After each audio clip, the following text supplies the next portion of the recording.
Humanity is a real piece of work, isn't it? We've managed to build massive 64-bit gaming powerhouses, and right now, everyone's stressing out about AI turning the lights out on all of us. But hey, before we had to worry about robot overlords, our ancestors were busy finding the most creative, high-octane ways to accidentally kick the royal bucket. Welcome to The Explainer. Today, we're looking at 3 times history was just one big, highly preventable oopsie. It's honestly a perfect contrast. Today, we've got these modern anxieties like complex tech, pipeline stalls, sweeping societal shifts, but historical reality? Well, before we had the luxury of worrying about abstract concepts, survival was hilariously low-tech. And frankly, people were just incredibly clumsy. Our track record is literally packed with bizarre accidents where our ancestors, well, accidentally deleted themselves from the gene pool. So, let's jump right into segment 1, the beard of doom. Because sometimes your greatest asset is actually your biggest liability.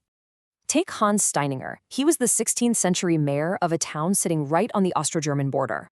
Now, Hans was a total political legend. He was elected for 6 consecutive terms. But he wasn't just known for his politics. He was famous for a defining feature that was exactly 4.5 feet long. Yep, his beard. Looking like the wisest wizard in the world, his facial hair was so massively long that just to do his day-to-day mayoral duties, he actually had to keep his facial pubes rolled up and tucked safely inside a special leather pouch. Now, you might be wondering, why elect a guy 6 times just because he has a massive beard? Well, the psychology here is fascinating.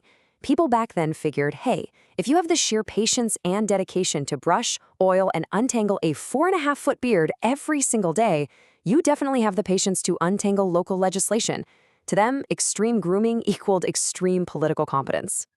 But unfortunately, this quickly turns into an absolute tragedy. On September 28, 1567, a fire broke out in the town. And in the 16th century, a fire was a massive deal. I mean, bucket brigades were literally your only defense. Usually, Hans had his beard safely tucked away in that leather pouch, but in the panic of the alarm, he let his lusciously long locks whip in the wind. As he was frantically scuttling down the stone stairs to help out, he stepped right on his own beard. He tripped, snapped his neck, and went straight to the shadow realm. The town was so devastated, they actually cut the beard off his body and preserved it in a museum. It's still there today. Talk about a hairy situation. Moving on to segment 2, the original deadly look. Beauty standards to literally die for. You know, if you think modern beauty standards are impossible, the 16th century would really like a word. Back then, having a tan meant you were a filthy, hardworking poor. To prove you were rich and noble, you needed to look as pale as a cheese and mayonnaise sandwich. It was the ultimate DoorDash enthusiast look of royalty. And to achieve this, they used Venetian ceruse. Today's foundation has water, glycerin, safe minerals. But ceruse? That was basically a paste made of water, vinegar, and straight-up white lead. They literally slathered an acidic lead paste all over their faces for days on end, totally ignoring the fact that lead leaches right through the skin and straight into your bloodstream. Probably the most famous user of this toxic concoction was Queen Elizabeth I. She had suffered from smallpox, which unfortunately left her with severe facial scars. So to cover those blemishes and get that perfectly paste-white royal look, she packed Venetian ceruse onto our skin.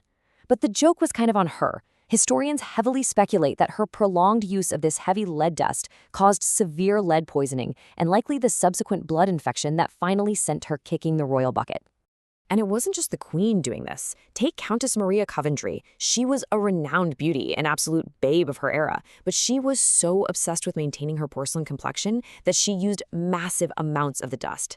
The lead was so corrosive that her skin literally cracked and peeled into painful, oozing open sores. And her solution to that? Just cover the sores with more toxic lead makeup. The heavy metal poisoning got so severe that she bit the dust at just 27 years old.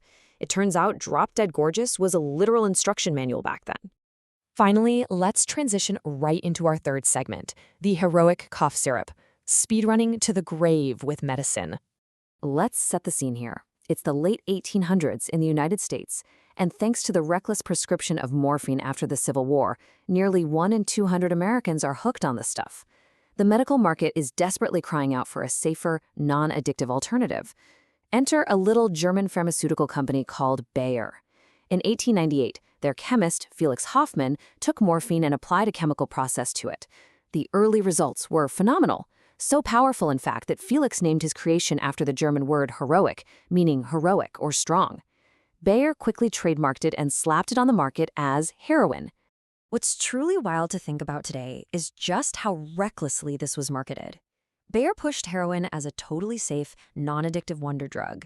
They sold it as a cure for coughs, colds, tuberculosis, pneumonia. They even formulated it into sweet syrups and aggressively marketed it to parents to give to their fussy, coughing children.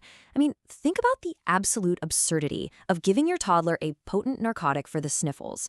Oh, little Timmy isn't coughing anymore, is he? Well, yeah, because little Timmy is currently high as a kite. So, what was the catastrophic biological oversight here? Well, Bayer's scientists were super proud of their new medicine, but they completely failed to understand human metabolism.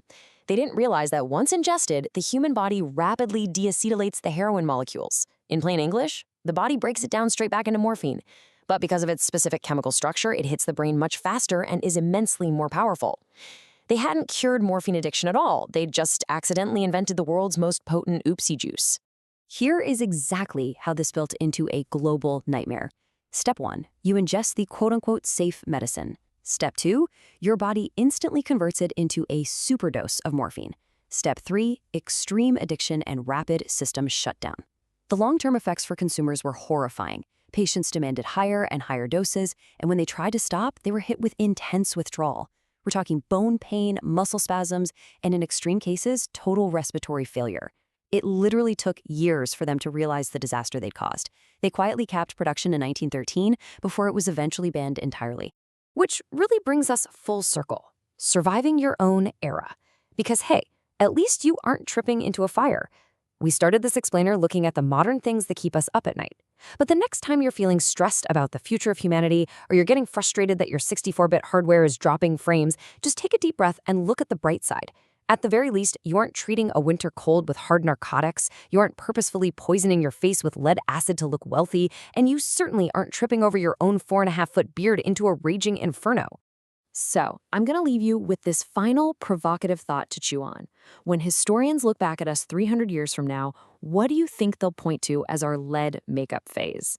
What totally normal thing are we doing right now that is going to look like a massive, hilarious oopsie to the future? Let me know what you think. Make sure to subscribe if you want to keep your skin lead-free, and I'll see you in the next explainer.